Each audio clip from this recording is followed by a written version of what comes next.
ఏలూరు జిల్లా జంగారెడ్డిగూడెంలో భగవాన్ శ్రీ శ్రీ గొలగమూడి వెంకయ్య స్వామి క్షేత్రం నందు శ్రీరామనవమి కళ్యాణ మహోత్సవాలు కర్ల పండుగ జరిగాయి. పట్టణానికి చెందిన చామికర ఫోటో స్టూడియో అండ్ ఈవెంట్స్ అధినేత నాగసూరి బాలసుబ్రహ్మణ్యం మాధురి దంపతులు ఉభయదారులుగా వ్యవహరించారు. ప్రముఖ పురోహితులు గరిమల గంగాధర శాస్త్రి కళ్యాణ క్రతువు నిర్వహించారు.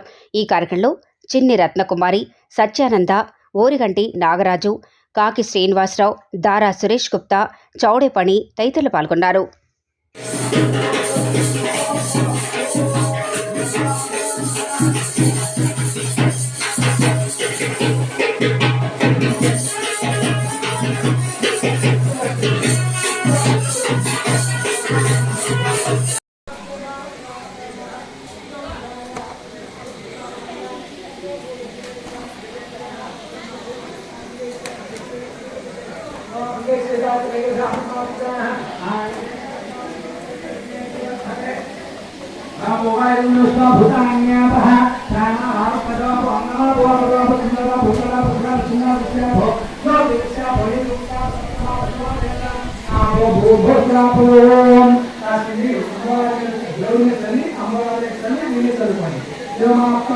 पूजा पूजा